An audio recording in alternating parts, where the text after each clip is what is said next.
just wanted to get over the emotions of like what it's like to get locked up to be incarcerated. It's not normal. Do you know what I mean? It's not normal. Man. When you've got no keys, when you can't open the door, there's nothing you can do about it. Yeah. But you have to, in quotation mark, accept it. Yeah. You have to accept where you are. This is a story of a young man who had a bright future ahead of him, going to school, then college like most people his age, then attending university and having no previous crimes or convictions, who was simply, I feel, in the wrong place at the wrong time, and has been found guilty for doing nothing directly but guilty by association, and despite all of this, still managed to stay on the right path, serving 6 years in the prison from the age of 21, which I'm sure most will agree is an important and significant time for anyone in their life. I'm not trying to suggest that the crime that has taken place should not have consequences, just that maybe there is a better way justice could be served. In this conversation, myself and Akeem will refer to his case as the incident, as it is a very sensitive subject for all involved, and we wanted to be as respectful and considerate of this as possible. Akeem was convicted through the joint enterprise framework. This refers to a legal doctrine where individuals can be held liable for a crime even if they didn't directly commit it. I want to focus on the impact the joint enterprise rule has had on Akeem himself and his experience going from freedom to being locked up, all in the name of justice, and how this legal doctrine has been used unfairly, unjustifiably and excessively in this and I'm sure many other circumstances. The following conversation is simply bringing his story to light to bring awareness to those who haven't experienced anything like this and ultimately spark conversation about our current legal system and whether or not it needs to be reviewed and revised and improved to really serve the community and society it was set up to protect and provide justice to. Finally, this is, in my opinion, a story of how one young man overcame a broken justice system that had dealt him a terrible hand and rose above it to carry on regardless, not to hold bad feelings or resentment, but remain as an upstanding and decent person with principles and, in his own words, a purpose. Hi there, my name is Nathan, and this is another episode of The Human Experience. And today I'm joined by an acquaintance of mine from the past, and someone that we've crossed paths several times, Akeem. Nice to meet you. Yeah, nice to see you again, bro. Yeah, nice to see you again, actually. Yeah, nice. For sure. I just want to give like a little bit of a background to us first, and then like about what we're going to talk about as well. Obviously, for me, I've done a little thinking and jogging my mind of the times, but basically I worked at Fulhurst Secondary School about 2006, 2008, and I used to work as a TA, and I just recall seeing you in a class with a kid that I used to basically support in the class, and I think you was around year 9, year 10, maybe. No, it was way before. It was year 7. Year 7, yeah, wow. My first year, yeah. Okay, so I met you in your first year. First year, yeah. You left Fulhurst. Yeah. And you went to? I went to Lancaster Boys. Lancaster Boys. Yeah. And I left Fulhurst as well. I don't know if that was before or after because so I can't remember. I did about a year in Fulhurst, yeah. Then okay. I went to Lancaster Boys. Yeah, okay. Yeah. And then for me, that's where the story kind of, for me, I didn't see you or really know of you. Yeah. I know some of your family, like your brother and your dad, just from seeing you in, we're from the same city. So, we come across each other and our families and stuff. So then we're skipping forward to, 2013, yeah? Yeah. And I see September 2013, a friend of yours got stabbed, basically. Following that, then what I saw in the news, because I wasn't connected to any of that in any kind of way, that there was an incident, and I just see your name come up in the paper, and I'm like, wow, this guy has been arrested, and they're doing an investigation and stuff. So yeah, just pick up before that point that I came across you again. What were you doing? Like, so you went Lancaster Boys. What did you do after school? After school, so I went to school as normal. Yeah. After that, I went to college. Okay. Normal. Then after that, I went to uni. Uh-huh. Just followed the process. Did a couple of years at uni, but didn't finish uni. And that's when it happened. In that space of going to uni. Okay, and what uni? In Leeds. You was in Leeds. Yeah, Okay, Leeds, yeah. okay. So that's why I didn't see you, obviously, because you weren't even around, kind of thing. Okay, so that happened. So what I wanted to pick up on today in the talk was, you know, there's a few kind of shows out there, podcasts, whatever you want to say, that are talking about jail, and they want to hear about certain incidents, you know, going on. But I want to know, like, the more personal, thoughtful kind of stuff that goes on for the person that is being, you know, under investigation, under scrutiny, and it happens to. Do you get what I mean? Because I don't think that's spoken about enough, the effect it has on people. So from me seeing that in the paper, what was it like for you? The incident happened, and then what was the first thing of you being spoken to by the police or them coming to find you or whatever? What kind of happened? Do you remember? So when it happened, when the police came for me, asked me what was it like. Yeah. For me, it was a matter of time before they came, kind of thing. Because not before they came, but before I was questioned about what happened and whatnot. Yeah. Because I knew that my friend had passed away, and I knew that they were speaking to his friends or people he's associated with. So I knew that at some point they would come and speak to me and ask me, do I know what happened or anything like that. When they came for me, that's it. That's it. Wow. Yeah, freedom went straight away. Freedom was gone, yeah. You're at home? No, I was up in Leeds. Wow, so you're in your dorms or whatever? No, I was actually at uni at the time, and they came arrested me. Wow, Yeah, okay. Bit messy. Like, it wasn't the nicest scene. And they arrested me, in uni, and then brought me down to Leicester, and then I just didn't. I knew then the freedom was done. Wow. But you have to mentally prepare yourself. If you know you've kind of been somewhere where it's happened and whatnot. Something's happened and you're waiting for the consequences. Not waiting as such, but you know that you was somewhere at a time where something's happened, kind of thing, and it's a possibility that you could get questioned or you could get, do you know what I mean, questioned about what happened. And mentally, I knew that they might question me about what's happened and whatnot. So when they came to question me and whatnot, I was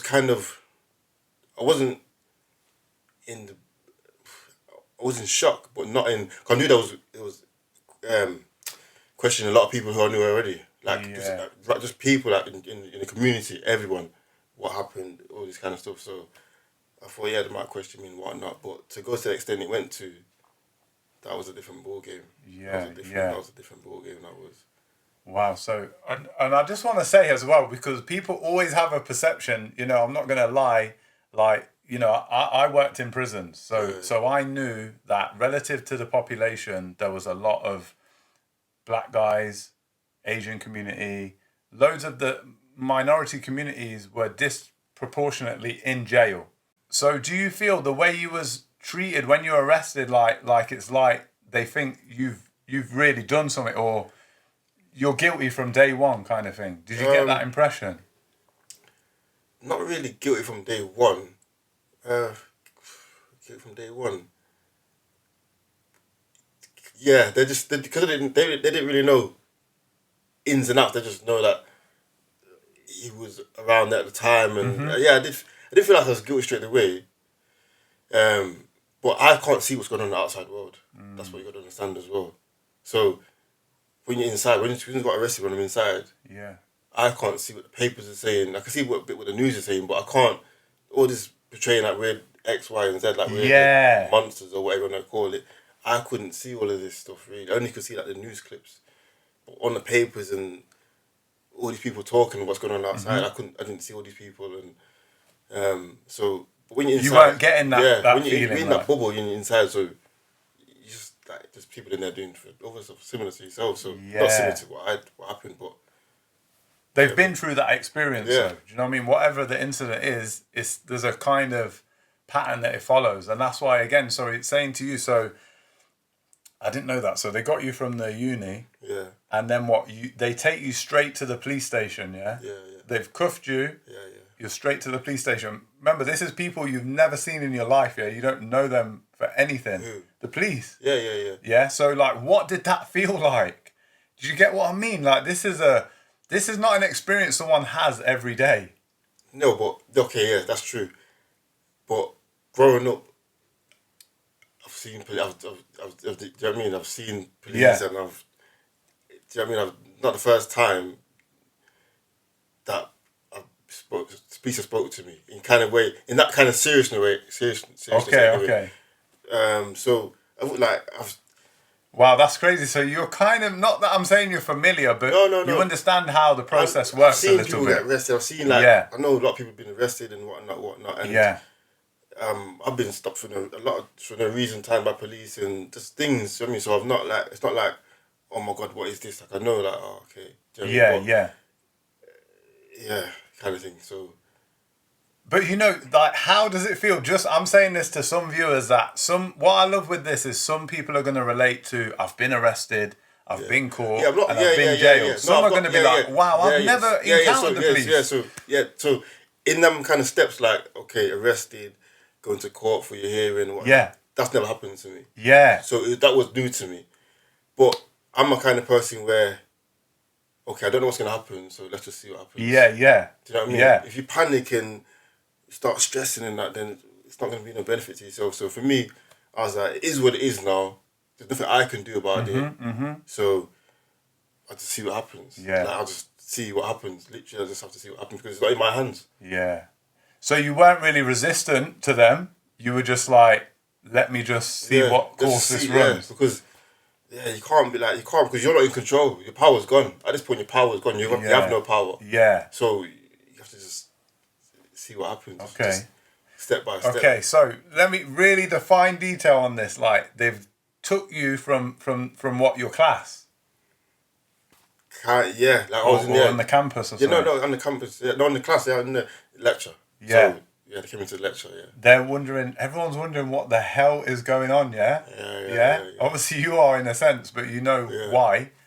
And how did that feel? Like they're taking you to the car. You're getting in the car.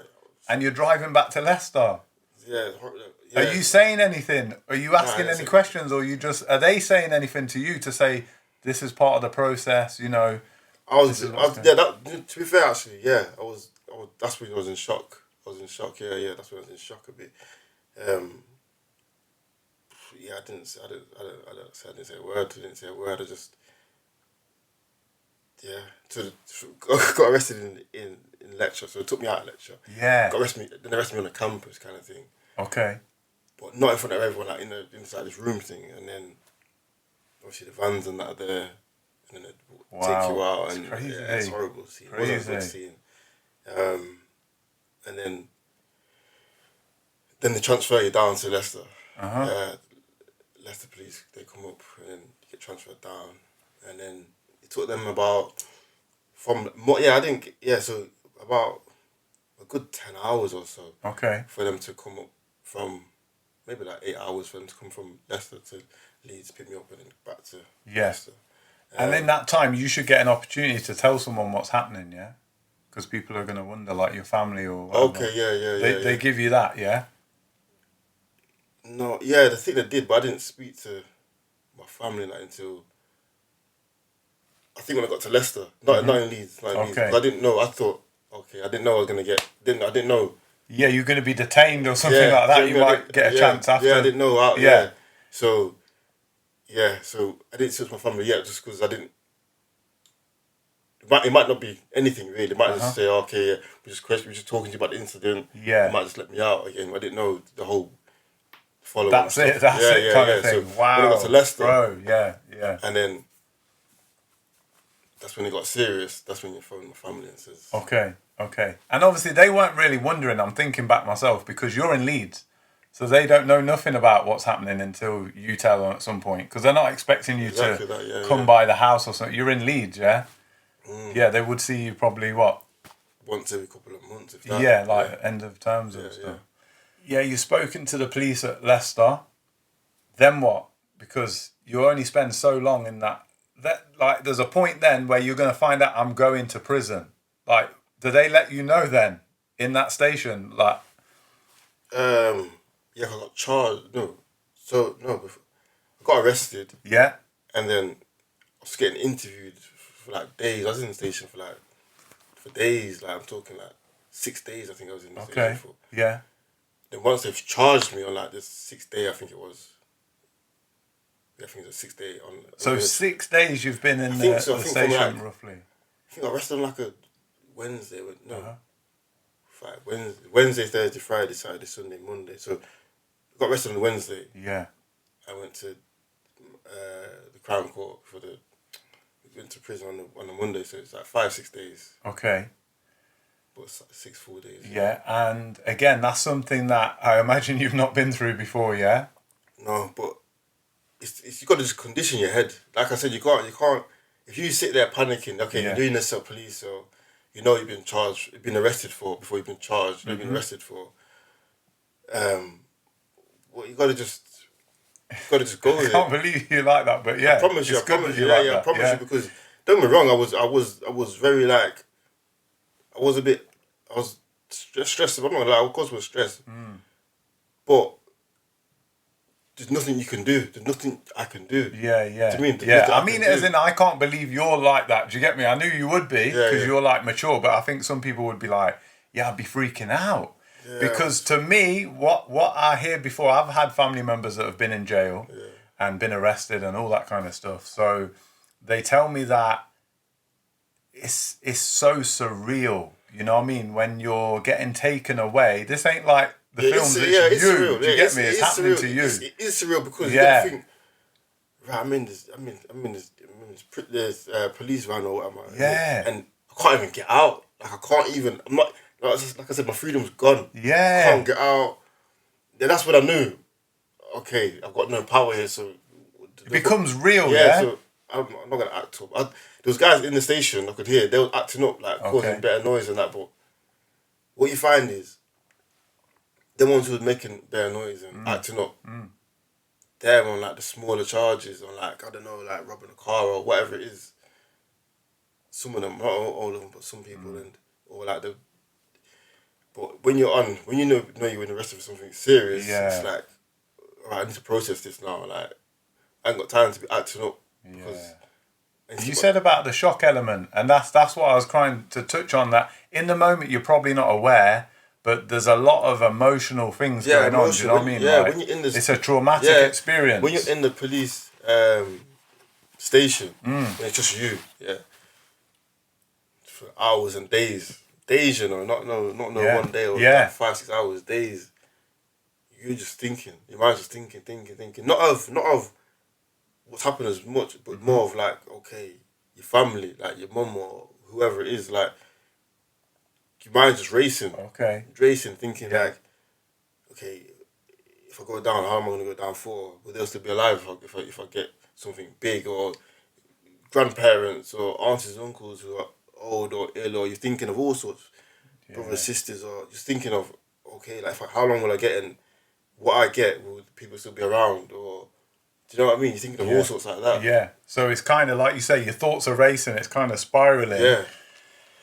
And you're dealing with the fact that you don't know what's going to happen to you. Do you know what I mean? Yeah, exactly. Yeah. So obviously I'm seeing the news reports. And again, some of the memory here for ourselves is because this is like 2013, Yeah, 2013. Yeah, 2013. Then what I see from the outside is I see just the updates of the court case. So from you being in the police station cell, then what then? You're charged after all the interviews. Yeah, you're charged. And this is where, what I understand, because I worked in the prisons, that then they're telling you that you're going to prison, you're going to be on remand, is what I understand, yeah?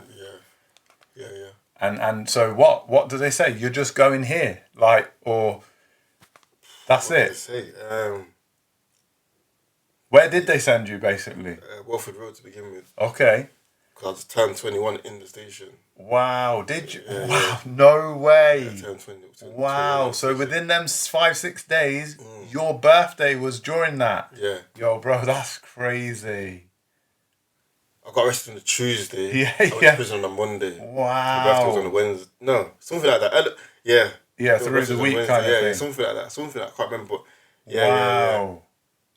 Yeah. You know when this is what I take it back to, the week before, you was at uni with aspirations of getting a degree and celebrating your 21st and all this thing. Do you know what I mean? That's how real it gets. Like, besides all the drama and the accusations, it's like, this is someone's life. Like, most people at 21 are thinking, can I pass my driving test, or can I take my trip abroad to Ibiza and party? Do you know what I mean?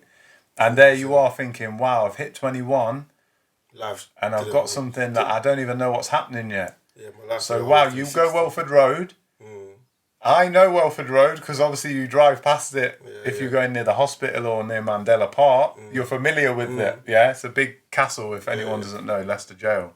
Horrible. And the thing is, you're going in the doors, big doors, big castle doors. How does that feel then? You're being taken from the station to there. You're seeing places that you know. Yeah, when that's you what I'm saying. Out. Like, my freedom. That's what I know. You're going in the doors.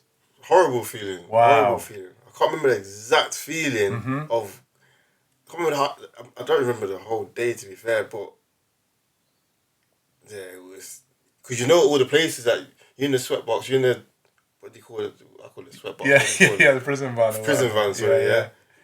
And it's like it's because you got no power. Yeah, you feel powerless then. Powerless. Yeah, I can imagine that. You feel powerless, and it's like wow. And then they're processing you because I know as well. This is why I like talking to you because I know the other side of it.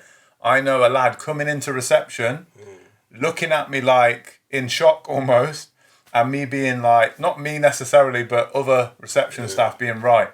Strip search, give me your belongings, take this off, you're wearing this. Yeah. So even that, the processing part, it makes you feel... Yeah, like I said, horrible. You're nothing, Yeah, it's horrible, horrible. Yeah, it's not a nice feeling. Yeah. So you go through reception, everything's took off you. I mean, you've already had that probably in the station, no phone. Everything, whether you had watch or whatever, everything's took off you.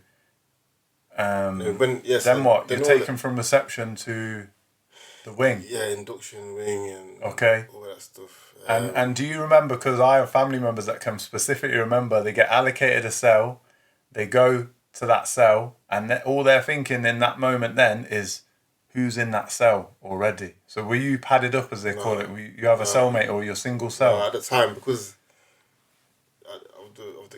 it was quite a big case, it was like, it wasn't no cellmates or nothing, just you in the cell. And it was on it was, at the time I thought, this is horrible, the cell's horrible. Welford Road's old and horrible. It's like you said, it's a castle, so you've got like them bricks in your cell.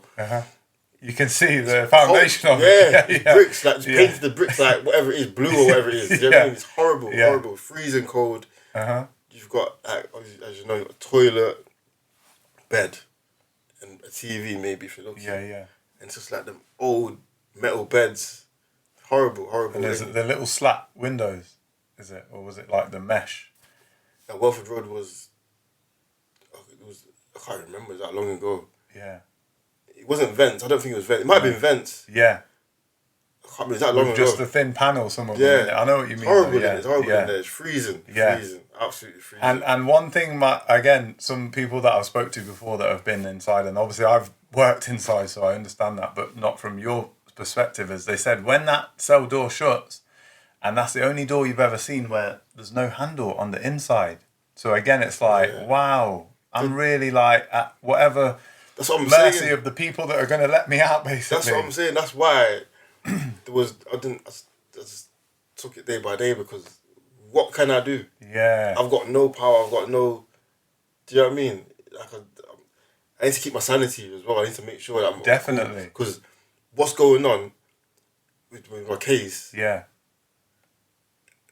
It's a massive case. I mean, it's a massive case, so I need to make sure that... It's a stress on your head, stress on my head. Big stress on my head. you don't have to go into specifics, but are you seeing anyone else? Because there was a few other people involved in that incident. Are you seeing anyone else? No, not really. The keppers like separated. They're separate, yeah, okay. Yeah, the keppers more separated kind of. And then what? So you're in Welford Road. Are you just going back and forth from court to there? I'm trying to think now. Yeah, we had to go for like plea hearing and then for plea hearing and then we went to like Birmingham court and then Nottingham court. Okay. Went to a few different courts because there's different people on my case. We had to go for their. We had to go and hear their plea hearing. Sometimes I don't even know why, but yeah, kind of thing. Yeah, and I guess I feel like, again, just seeing it from the outside, that it must be quite a kind of almost grinding you down. Like you're hearing information after information. Yeah. I've seen the courtrooms and seen them on video links and stuff like that. Where what I always felt, again, is that the way the courts are is they have their own language. So sometimes you get lost in what is actually being said and what does all this mean. Do you know what I mean? I don't think they explain it properly to a lot of the defendants and stuff like that. That's more what your barrister does. Yeah. So before you go up in court, your barrister will say, okay, this is what's going to happen. Okay. And that's how it's going to go. You get told that before you go up to court. The barrister will say to you, oh, okay, you're not going to say anything because none of you are going to say anything. You're just going to listen because whatever's happening. Do you know what I mean? Yeah. Don't interrupt it and just let it. Yeah. Because in court, we don't really speak anyway. We don't speak. We only speak if we've been told to say whatever it means to say. Yeah. So you're staying in Birmingham though the whole time. So from Leicester we moved to Birmingham. Yes. Then from Birmingham, I moved to Nottingham, HMP Nottingham. Oh, okay. Oh, wow. So you've moved. Wow, you've been in 3 jails during this whole. Yeah. That's it. Plea trial. Altogether, I went to 9. Yeah. Together. And I feel, again, people who are not aware of that environment of prison, that's a big thing in itself. Like getting moved jails. Oh, moving is horrible because you've got to think like this. It's like when you're moving, you're only taking like 2 bags with you, basically like black bags, but you see through. And it's got like clothes in there, a few toiletries, a bit of food. When I say food, not food like food, it's like maybe like noodles. Just snacks, just canteen. Yeah, canteen basically. Just like snacks to keep you going. Uh-huh. And then you move from one prison. Let's say you're getting settled in one prison, like you got a bit of a job, you got a bit of a routine, and then you move prison. It's like, they got to go through induction again. Yeah. And then you got to, it's long. Yeah. And adds to that stress. So then you're in knots, and you're going to the trial part. You're on trial. Yeah. You're being questioned now, yeah? You're being questioned by the prosecution. Yeah. What was that like? Horrible. It's intense, yeah? Yeah, it's horrible. It's horrible. And again, I'm not fully aware because I've not been through that whole circumstance. That's why I want to get it across to some people. Like, they're bringing things up about your life, yeah? Because they want to build a picture of your character to say stuff. So they're saying stuff about... So, with me, they didn't have much bad character to say. Yeah. You ain't got a history. Yeah, not got like a history of being involved with stuff like I haven't. There's no previous. Do you know what I mean? There's no previous for me. I had no previous at all. Yeah.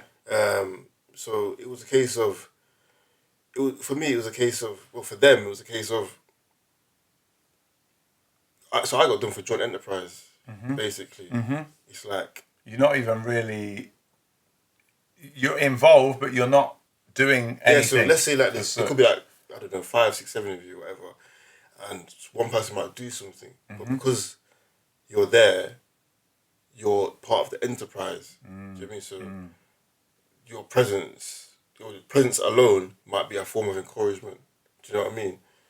Even though you didn't see, you could be looking under the way. Yeah.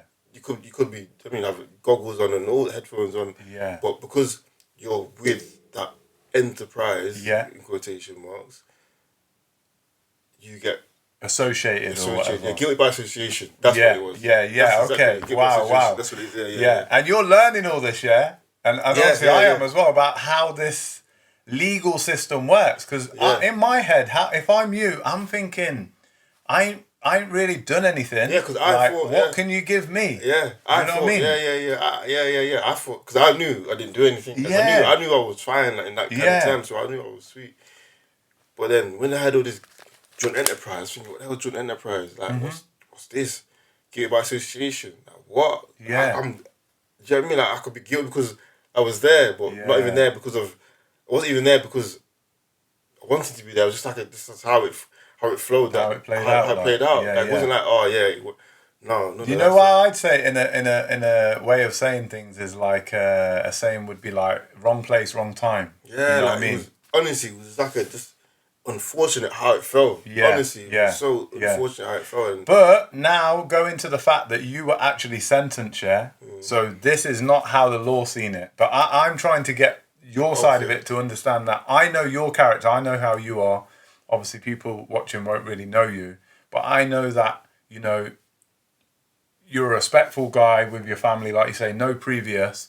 But this is how the law sees it, that you're a joint enterprise, you're guilty by association, so you get sentenced. What sentence do you get? So I got 12 years, dude. I got a serve 6. 12 years, do 6. Okay. 12 years, wow. serve 6. And now, again, I like to go to them specifics of that final kind of trial date or whatever it was, the day that happened, the sentencing day. Yeah. In your mind, you're just going through, this number could be anything, or is your barrister kind of give you a... So before that, I got a not guilty murder, guilty manslaughter. Okay. So that was a relief. Initially. To not get the highest charge. Yeah. Because if you got guilty murder, I won't be sitting here now. Yeah. Do you know what I mean? Yeah. Yeah, I'll be finished. Yeah. So then, that there was a bit of a relief. Okay, I know that I'm going to do... Whatever I do, I'm doing half. Yeah. I know that even if I get 16, I'm doing half. I know that I'm doing half. But I knew, in the pecking order where I was on the indictment, I was at the bottom. So, theoretically, I should get the least amount of years. Yeah. Because my involvement wasn't direct. Yeah. So on the indictment, a lot of the time it's to do with how involved he was with the crime. Mm-hmm. I was at the bottom. I was at the bottom. So So when I got guilty of the manslaughter, I said, okay, like it's bad, but it could be worse because I got codees, you got murder and whatnot. So they're doing longer time. Yeah. So I thought, okay, I'm grateful for that. And then when it comes to sentencing, I think my barrister said something to me like, you're looking at I think they just add on a bit more years just because... they want to let you know the reality. Yeah. I think he said, oh, you're looking maybe like a 15-ish, 14-ish, something like that. And then I said, okay, like it's bad. It is bad. But it's bad. I haven't done anything. But I've got exactly. Yeah. But okay, I can do half of it. I'm doing half of it. And I've done a year already. So I've got like, in my head, I've got like, I don't know, if I've got 15, I've got 6.5 left, okay. And then I think about DCAT, you can get DCAT in the last 2 years, so you can do 4.5. Okay, you're trying to figure everything out of how much life am I going to lose? Yeah, literally, that's what you're thinking out. You're thinking of, because you've got to prepare yourself before it happens, kind of thing. So then they said 12 years.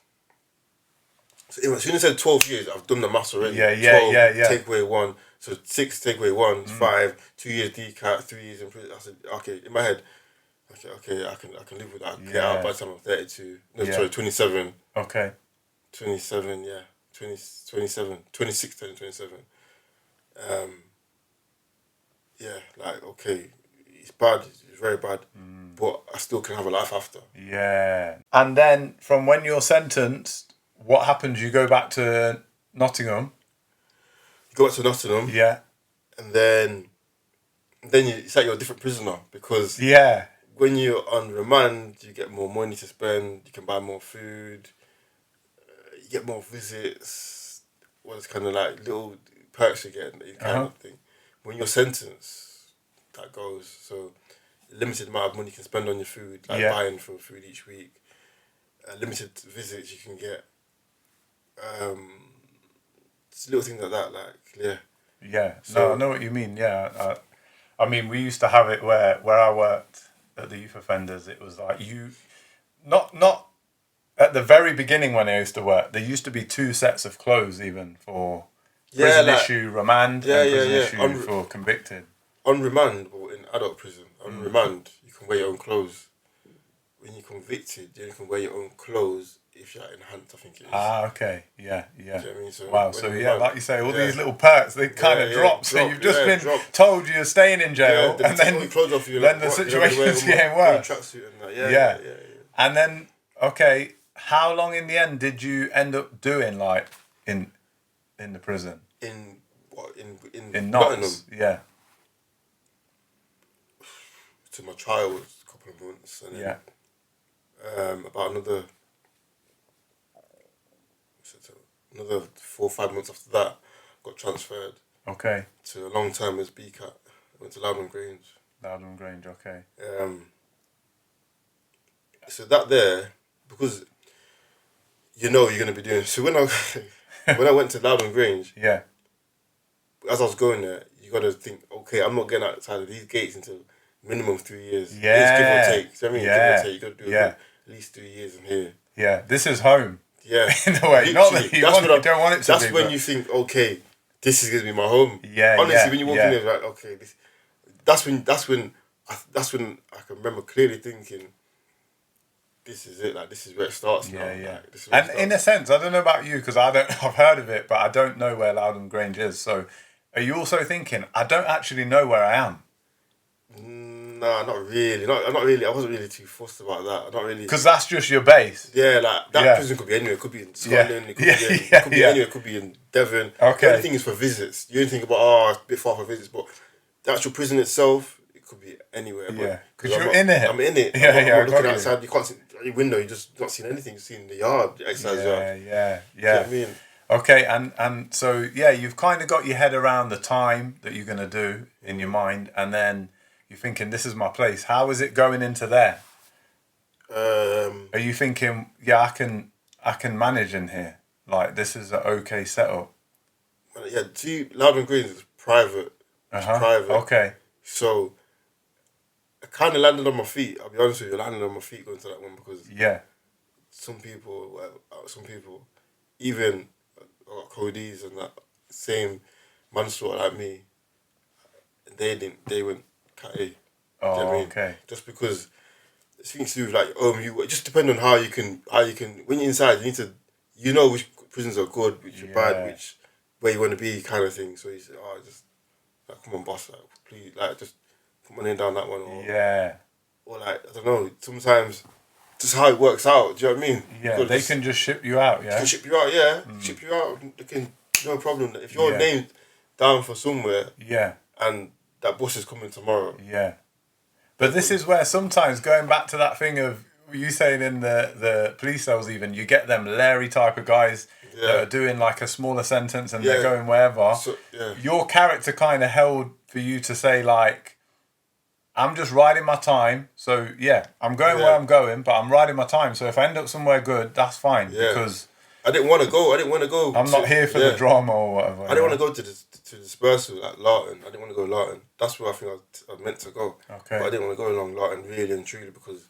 it's just long to get out of there. Like Loudon Grange, because it's a long term as BCAT, you can go to CCAT a bit quicker. If you go to dispersal like Long Larton, it's just long to get out of there. Longer. So from there you got to go to Loudon or you've got to go BCAT. down the categories or whatever. I remember my OMU worker. OMU worker is a person that kind of like offender manager inside.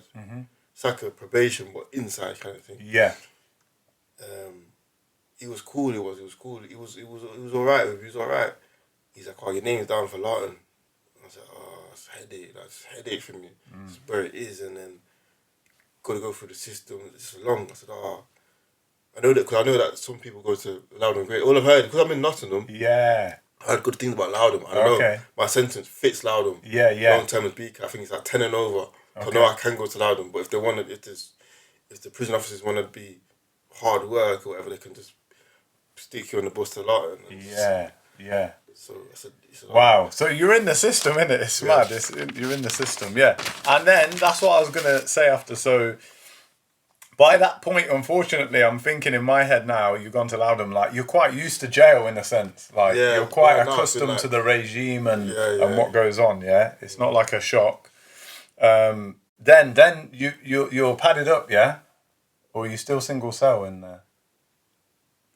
Initially, when I first got there, I was padded up. Yeah. When I first got there, only for like a couple of induction, and then you go because that's single cell only.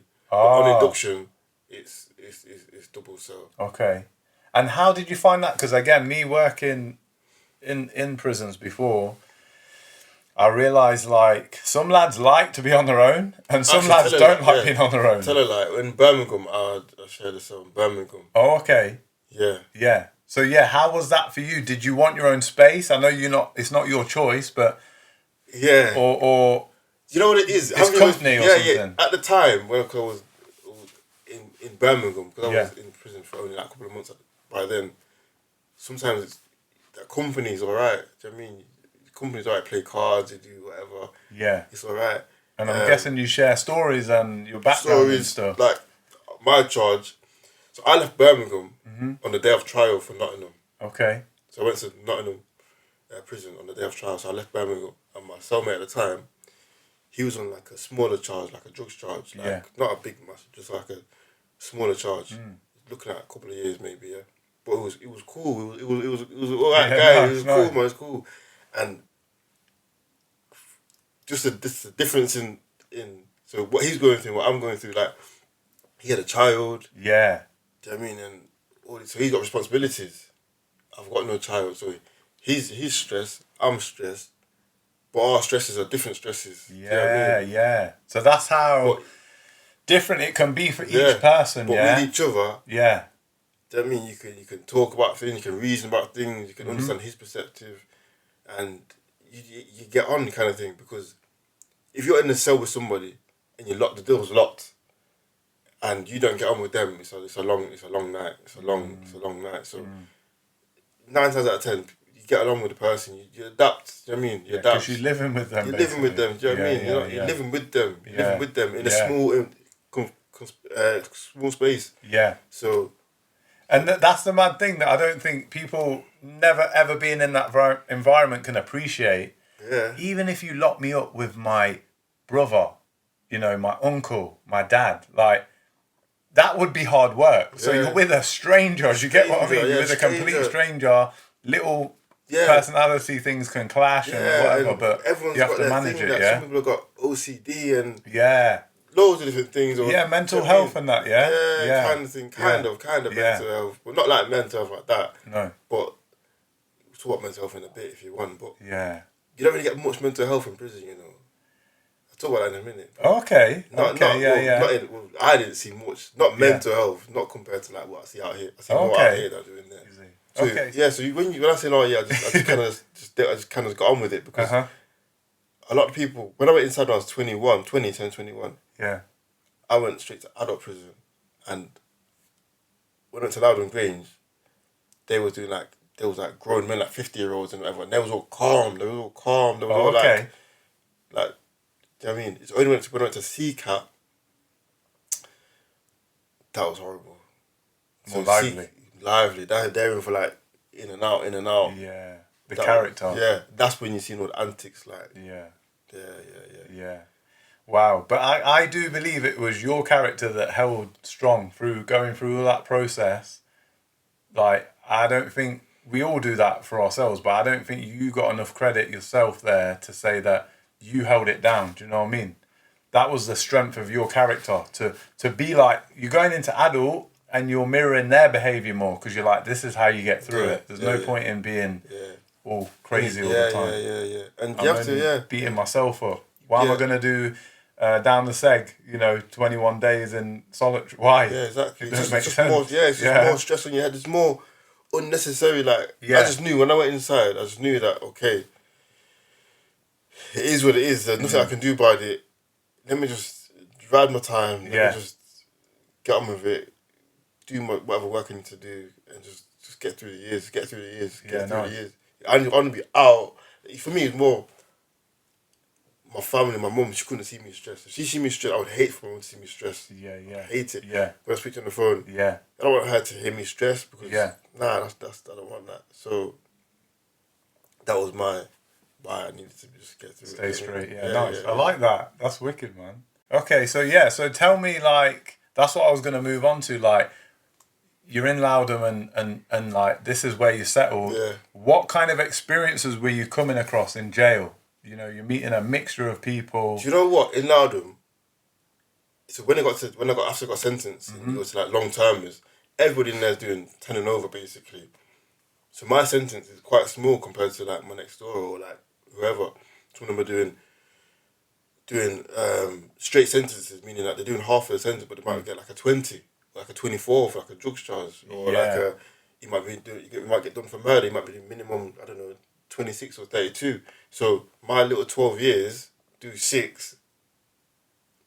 It don't compare, like. It doesn't compare. Yeah.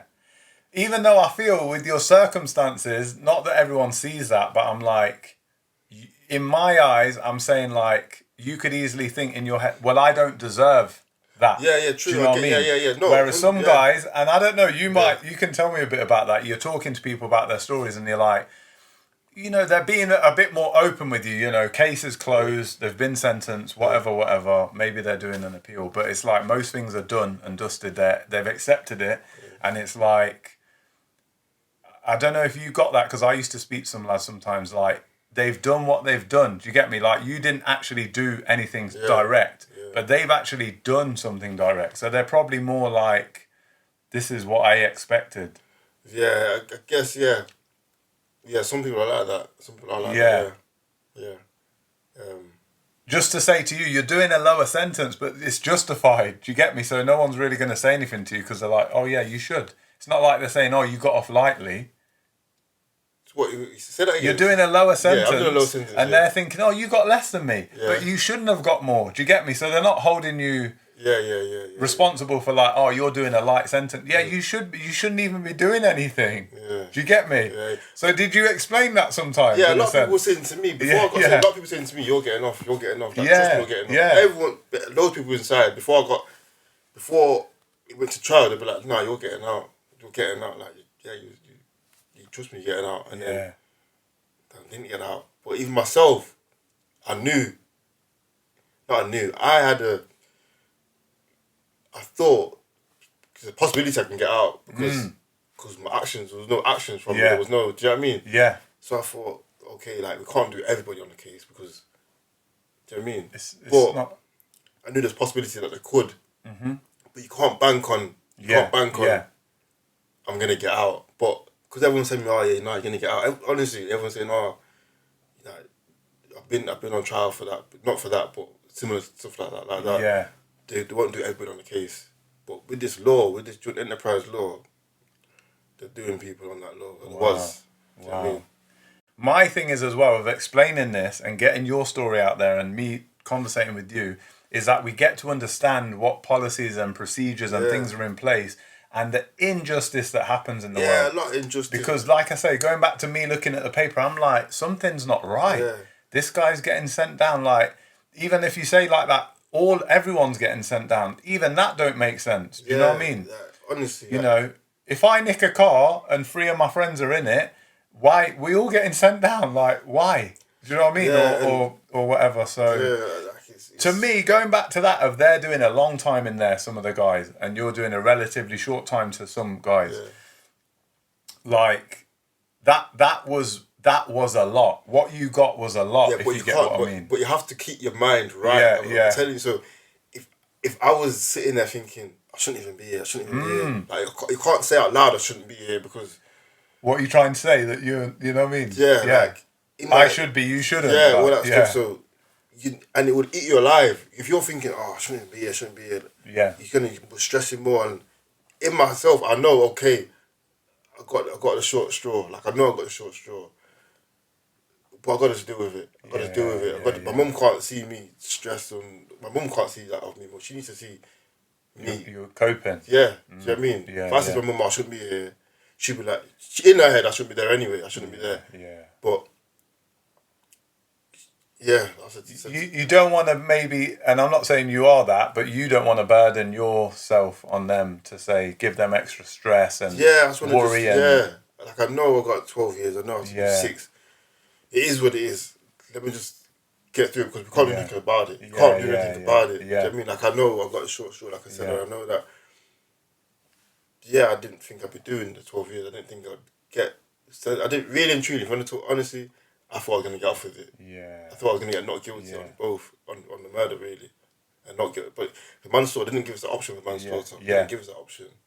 So I think, I don't know if you're aware of that, but that to me is like, you said, I didn't have kids, I didn't have this, that and the other to worry about, but my thing was that was it. If you ever actually realise that, your worry was that, or your extra stress to me, was not that you had kids, but it was that I'm doing time when I shouldn't be. Even if you're not going to voice that a lot, that's the reality. That still stands to this day. It's injustice. Yeah, honestly, that still stands to this day. That still stands to this day. To this day, I promise you. And that's something on someone, because now people are judging you from the outside. I'm not saying you're seeing this, but I'm seeing the news article. So people who see it that just see you as a complete stranger to them and don't know you for anyone, they're like, wow, these guys are getting what they deserve. Like, he's a rebel, he's a thug or whatever. Do you know what I mean? That was probably on you as well. You know what I mean? Your perception from the outside. Yeah, but I couldn't see that. I couldn't see that. But, yeah. Okay. Wow. It's so complex, man. There's a lot going on. Okay. So just tell me a little bit of the day-to-day stuff. Like, what were you doing in jail? How do you occupy yourself? So I was working in the kitchen. Okay. Or I was a cleaner. But a lot of the time I was in the kitchen. For various reasons, because if you're working, basically it's about being what can you get out of the prison. So we want food, like we get hungry, we need food because the meals is not cutting it. That one meal, like 5 o'clock or 4 o'clock, whatever time it is, that's not cutting it. And then daytime is like a sandwich, so you're getting a job where you're getting a few perks, basically, of being around the food, and out your cell. Yeah, nice. The whole purpose is to be out your cell. Yeah. And then gym as well. Okay. So everybody goes to gym in prison. Not everybody, but good 75% of people, 80% go to gym in prison. That's the thing that you do because you're not going clubbing. You're not going on holiday. To offload. You know what I mean? You've got energy to offload. You need something to work towards. So it's about going to gym at the time when it's not, where everybody's not going to the gym. So with kitchens, you get like kitchens gym. So like, because with kitchens you're working when a lot of people are at the gym. The main prison. So I want a job where I can get half decent food and go gym at a time where it's not overly busy. You're not rushing to get onto this, or you're not having to wait on whatever. So kitchen for me was the best job. Nice. So you just worked it in your favour. What about, say, again, people that are so unaware of what goes on in prison, which is a good thing if you've never been in, but like, what are you doing when the day ends? Because I know from being in there and working that, you're getting you're getting your bang up. You've got a long time till the morning. From like, what would you do then? Is there something that you? So depends on what I've got. If I've got a DVD player or something, I can watch films, I can watch box sets. But if not, I can read. There's quite a bit of reading in there. Yeah. Quite a bit of reading, to be fair. Music was massive. A lot of the time, music was massive. Yeah, we was talking about that before we started talking. For me, it was just more music. Yeah. There was music. I read. Watch TV as well. Okay. If you had a TV, I had the TV in most of my centres. Watch TV. And this is going to sound like a weird question, but what do you think, now you've come out as well, what do you think prison gave you? You know what I mean? Because to me, what I'm seeing now is I can see you're in good shape. So you must have been disciplined in your workouts. Prison, so I'd say, what did it give me? It gave me discipline to know that just do the right thing. Do you know what I mean? Like, something to work towards, like, just do the right thing. So in terms of, in there you haven't got much options. Yeah. Even like food-wise, you haven't got much options. So when you're out here like now, you got Uber Eats, you got all sorts delivered at your doorstep. Yeah, 24/7 supermarket. Everything. Yeah. But I think it's made me a bit simple in terms of like just making the most of little things that you have. Yeah. Yeah. And when you sit back, when you're on your bed, just relaxing at night, you are thinking. People say, "Oh, you don't think about the outside world," but you do to some sort, because you speak to, like, I don't know, somebody, if you got on the phone and you speak to like your family or something, and it's their birthday or something, you're thinking, "Oh, I wonder what they're doing or whatnot." But you just think about time. You think about what you're gonna do. Yeah. A lot of the time inside, I've spent thinking about what I'm gonna do when I come out. Okay. Yeah. A lot of the time thinking what I'm gonna do. I'm gonna do this or I'm gonna do that, or yeah.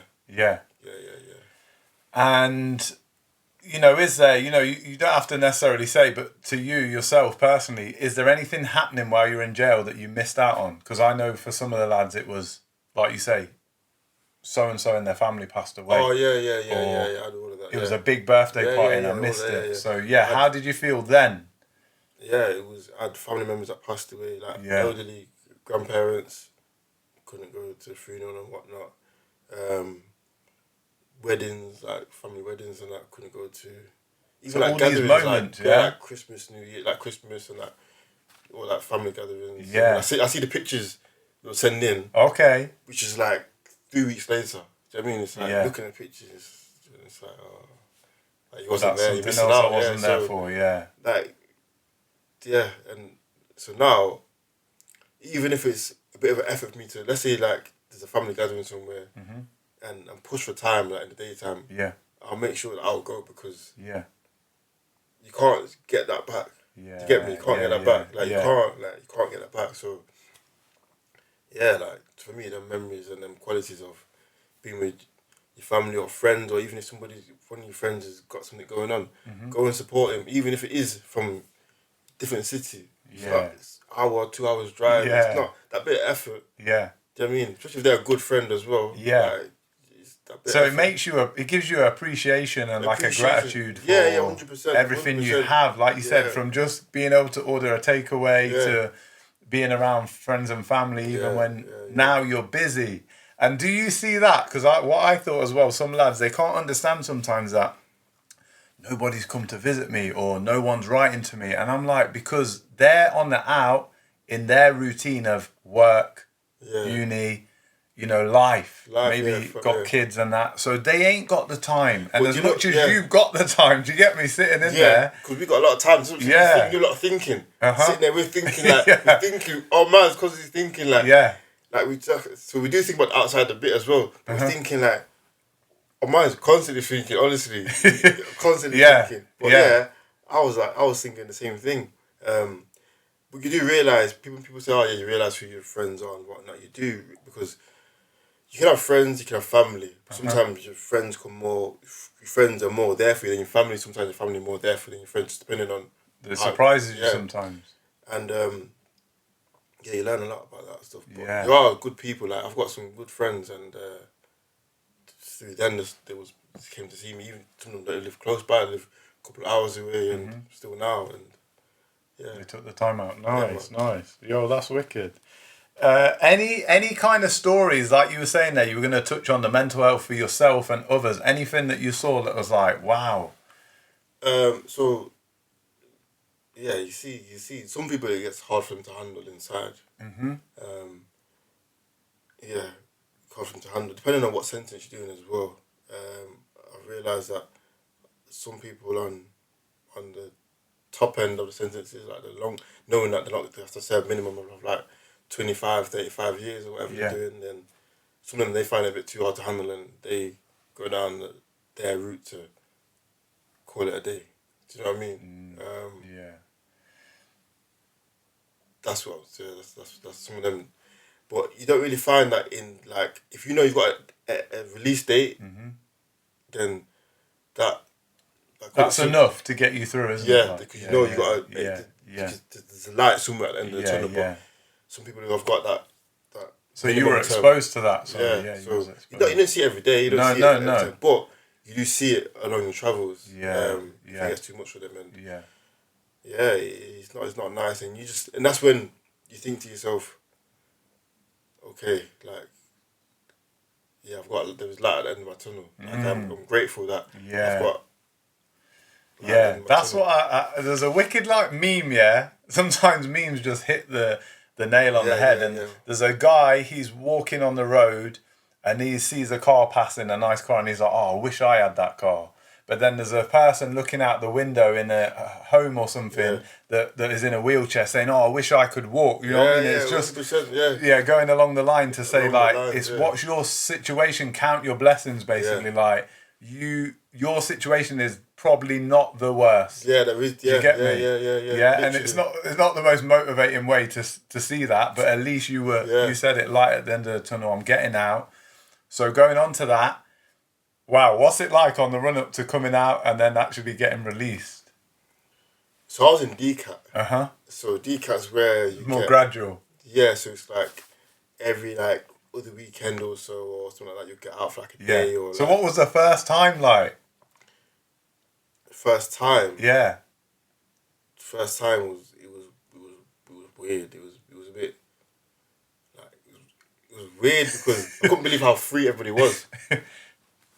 Free, everybody was free. Like, see my mum, my dad, whatever, see my family and whatnot. Just get in the car and just drive. I'm thinking, wow, like it's so weird. Like you pay for your food at the. Thinking like, it's just honestly, it was so weird. Because you've been away from that. Yeah, it was like it's like you can do what you want. Yeah. Like you can do what you want. Like they can just do what they want. Wow. Like I just thought, wow, like they could just do what they wanted. I thought. Honestly, it was just, I was a bit taken back. Wow.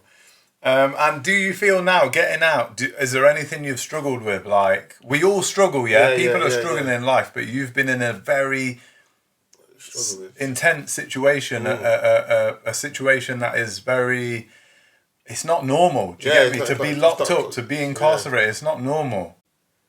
So with me, I've not got a routine, but because I've been by myself for so many years, it's like maybe I don't know that I'm doing it, but I'm so used to my own way. I'm used to my own way. You're quite set in doing things a certain way, like you organise your day or something. But not regimented like in the army, but like so. I could go to gym and whatnot, and for me it's just normal. Like, I don't even think about it. I go to gym. But to somebody might think, oh, you go to gym, you work out hard and that, but I just do it because that's just what I know. Yeah. Do you know what I mean? If I don't go to gym, I feel like you've missed a part of yourself in what you do. Part of my day is like something's not right. Something's not right. So maybe in that aspect. But what was the question? So how's it affected? How getting out now? What do you struggle with? Like, is there anything that you struggle with, or what effect, like you say, has that had on you of being locked up? More positive effects. Negative, of course. Like, it's not a nice, horrible experience, but it's just realising that time is precious. Yeah. Time is always moving. Yeah, time so is it's given you an insight. Yeah, time is precious. Yeah, wow. And you mature up. Like, you learn, like, what you're around, like, what you're doing. You could just be, I don't know, it could be like three of us, could be chilling outside or just doing whatever. And then like one of them might be, he might have an addiction or some maybe like smoking weed, but just don't be around certain people and you use more your surroundings. Yeah, you're more aware of your surroundings and your choices what you make. Okay. Do you think there's anything sometimes, not that you do that, but I can imagine for like, I always think with the repeat offenders, I'm like, there must be something in your mind that thinks, I don't want to go back there. You know what it is? I take myself out of situations a lot. That's what I do. So, even like people going out or like if it's like somewhere where I think, oh, like I don't really want to go there because nothing might not happen, but you just know that something might happen. Nothing to do with me, but just where it is and what, like, just people might be drinking and it might be just I ain't got time for it. I don't really associate. Yeah, that's another thing. I don't really associate a lot.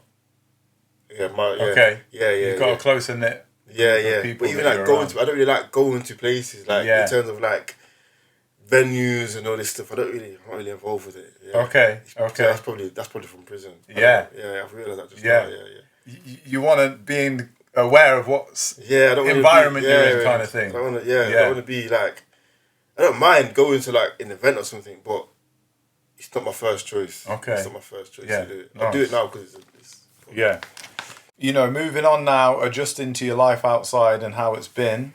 Now you're out. What kind of goals, aspirations, ambitions do you have? Like, or has it made you think more along a simpler life of like just so I'm enjoying the basics? Yeah, simple life, just family. Yeah. Enjoying the moments. I mean, Yeah. if you want to go somewhere, do it. If you want to go to the Peak District for the day out, go do it. Uh-huh. Do you know what I mean? And working it with a purpose. For me, I think working with a purpose. So I like to work towards something. Nice. Even if it's like a job. I've got a job for this reason because I want a job, or work it with a purpose. I think for me, nice. having a purpose and that, man. Like, I don't know how you feel, but I feel as well, some of that, and that comes from even me working in the jail, I was grateful that I never got into that situation of going to jail, but my thing of being in the jails was I wanted to be, and this is just in my naive way of, not a big-headed way of just being, I wanted to be like a inspiration to some of the lads to say, you don't have to be in that situation. Like, if you can break your bad habits more with like repeat offenders and stuff like that, you know, career criminals or whatever you want to call it, like, you can break that cycle. Do you know what I mean? I wanted to inspire that in people, but prison gave me that thing of being grateful of being outside. And therefore, with you saying about the purpose, because we're aware, I know lads now that I've met, they ain't coming out till they're old, if they get out, And it's like you said about that purpose, because you're grateful then that you have that opportunity of purpose. Whereas some, you know, I don't know if that's the same for you, you're aware of people now that they ain't having no opportunity. Yeah, that's what I'm trying to say, Yeah. Some people haven't got the opportunity to... It's gone. In whatever moment happened of madness, it's gone. And maybe that's why you avoid them environments where it's a bit chaotic. What do they call it? Logic over emotion. Isn't it? Like, emotions are serious, because emotions can take to places where 3 seconds of emotions can mess up years of your life. Yeah. You know what I mean? Yeah. Like, honestly, like, and ruin someone else's life. And it's not just your life and just not their life. They could have a family. They could have wife, missus, kids, or whatever, or elderly relatives, and I could have the same thing. So my 3 seconds of emotions or your 3 seconds of emotions could have a massive impact. And I think you're just got to be aware of what you're doing at all times. Like, being in control of yourself. Do you know what I mean? Yeah. Wicked. I think you've given a wicked account of yourself today. Like, I'm really happy that you're such like a stand-up guy, Yeah. And I think sometimes we'll see these podcasts, and no disrespect, but they're interviewing someone like a footballer or a music artist, and they're like, let's give a warm welcome to these, and they've been through that. But what I'm saying to you is, what I feel is for you, you've been through something that you shouldn't necessarily have gone through, through the system, fault in the system. It basically just, it's like school system, curriculum. It just blankets everyone with a process that they get a GCSE or don't. You're with this crowd, so you're getting done the same as everyone else. Like, I feel like, how do you feel about the justice system? For me, I feel like it needs evaluating, it needs looking at, because your life's getting wasted. Other people's time and energy is getting wasted in doing something that didn't need to be done. Yeah. It's a system isn't it? And there's so many people inside who they've done the bare minimum and they've got so many years, or it's just a horrible system. You can't even get out. There's nothing. It's so powerful. There's nothing we can do about it. Really, or the cat there is, but not like that. And I think it's just a case where there's a lot of people inside who don't deserve to be in there. Like, honestly, there's some people that don't deserve to be in there. Yeah. There's some not are, but there's some who don't deserve to be in there. Yeah. And I think I know what you're saying with the R bit. It's like there's some that would hold their hands up and say, I did that. Some people say I did that, and like you said, in that moment they'd say, I couldn't control my emotions and it just happened, or as well, what I witnessed in the jails is a lot of people were from care, so they've never had that foundation of family. That's what I'm saying. And if you had no one to look after you, you're going to be unruly, you know what I mean? You're going to go and be a bit reckless. Yeah, and I think... Because you ain't had direction. Yeah, that's what I'm trying to say. And yeah. I feel like they do throw a lot of people inside there when they just need a bit of guidance, you know what I mean? They Yes. need a bit of guidance. Yeah. Or yeah. need a bit of guidance. Put them inside prison. It's only going to... If they've grew up in like care or not grew up with like unfortunate circumstances, then going inside, they might feel like they've met people who are similar to them. Yeah. And they might interact with one another and be like, okay, like you're like me or whatever. When we get out, we can do X, Y, Z. Yeah. Because inside you meet people from all different walks of life, and everyone's in there for not technically, but quotation marks, for doing something wrong against the law. Mm-hmm. And it can be where you meet people for the wrong reasons as well, because and if you've gone into prison from a bad background, then you're gonna feel like, okay, these are my friends and this is my life kind this of is thing. my life. Yeah, like, the this influence. is my life. Yeah. The influence. And you've been they've been through it, I've been through it. So it's like, yeah, we'll go out and do whatever, because we've got nobody on the outside. Yeah. Do you know what I mean? Yeah. It's a sad trap, the circle of sad, man. And the judges and not so much judges, but like or like the law people, the people in court and all that, they don't know. They just see paper, okay, this guy's done X, Y, Z. Yeah. But they don't know. Take the time out to see who you really are. Yeah, they just put it, Because prison ain't gonna help you, really. Truly. Yeah. It's gonna make you worse. No, I hear you on that. And that's what I feel. That's why I wanted to talk to you. And I think, like I say, the way you've been, the way you've carried yourself is very admirable. You know, your family should be proud because you've been through something, through no fault of your own necessarily. And it's just to say to the public, like, we're not saying people can't go to jail for doing things, but it's like, what can we make better use of it? Because even what I'd say there is when there's a crime and there's a victim, I get that the victim wants something done. Yeah, justice served. But it's like, what is the best thing to do for all these young guys to waste their time in jail or do something within the community? So when I was inside, I did my gym course, did my construction course. Okay. Something else as well. To do that, I did them to get out too. So when I get out, I can get a job straight away. So that's what I did. And when you're inside, I would say use your resources wisely. Like if they've got like forklift course, do that. Yeah. If they've got, I don't know, whatever called bricklaying, painting, decorating, do it because the opportunity is there. It's free as well. So do it and get out and get a job. Do you know what I mean? The best thing you can do is waking up, I'm going to work and I've got no headache. You've got no thing like. There's no headache. There's no. Could be back for a certain time. There's no screws. There's no keys. There's no nothing. Yeah. Do you know what I mean? Yeah. Nice. It's a nice feeling. Feeling. Yeah. Wicked. Oh, Akeem, man, I appreciate you speaking to me, man. And 100%. you know, I know it's emotional stuff. You know, it takes you back, sort of thing, in time. So it's not easy to talk about. But I know people are gonna either relate. Or if they don't relate, they're going to get understanding from it that, you know, just because someone is convicted and labelled a prisoner, it doesn't mean they're a criminal. That's what it comes down to me. Yeah. There's a difference between a criminal and a prisoner, you know. I think, like a criminal, I would say, is repeating offender, not learning from what happened to you, whatever. But if you do something once, doesn't mean that you are that. It doesn't define you. Yeah, it doesn't define you. Yeah. Do you know what I mean? Anybody can do something once. People do a lot of things outside here once. Yeah. They try it once. Yeah. Whatever. But that's doing it intentionally. But if you're there unintentionally and it happens to you, that doesn't define who you are. Do you know what I mean? It's just a part of your life, what happened, which is unfortunate, but you try and get back from that. Yeah, nice. Oh, thanks for being so open and honest, man. All right. Man.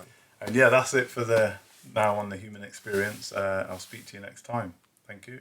Thanks a lot. Take care. Okay, so them evenings where you're entertaining yourself. Yeah. Like, not. Let me start again. I don't mean like that. I was going to say. Not like that. I was gonna say, Okay, yeah, go on. them times when you're locked up, bang ups happen, Yeah. and you've got the whole night to yourself. When you said you was reading and stuff, Yeah. like you would you have took the time out to do that on the outside? No. You know what I mean? I've not read many books, No. so I'm sure you had that opportunity there. What did you learn? You know what I mean? What did you take from that? Because I've heard things from, these are like lifers in America saying like, you can put me in a box, but my mind can go anywhere. Yeah, So did anywhere. you have some good reads and learn something from that? Yeah. Good, powerful books, man. Some powerful books, and still books. I read powerful books now, still, because it's good for your mind. It's good to, like, a purpose. I keep saying purpose because good to know what you're working towards. Yeah. Do you know what I mean? Yeah. Is there something that sticks with you that you read and was like, oh, there's loads of things, man. Depending on what I was reading on, whether it's self-development, whether it's whether it's whatever it is. But they gave you an insight into that field? a lot of it was to do with, like, being mindful of what you're doing, Okay. like, what you are doing, and the choices you're making. Yeah. Do you know what I mean? That some of the books I read, and your emotions. Do you know what I mean? You have to make sure that you're in control of yourself. Don't get influenced, or small things, or like doing the right things in order. Do you know what I mean? Like, and choices. So it sounds silly, but you can either have like I don't know. I'm gonna use food for example. You can either have, I don't know, a bar of chocolate, or you can either have like I don't know, like a small plate of food. Yeah. Both have got the same calories in, Yeah. But one will give you a lot more energy, a lot more output than the other. And one will fill you up for longer. The way your body will process it or whatever, yeah. So you got two options there. Choose the right option. Do you know what I mean? That's what them kind of books that I was reading. But, nice. Not to with food, but I'll just give that example. But, it's nourishing the mind. Yeah, just something to work towards. Yeah, nice. For your mind, yeah, man.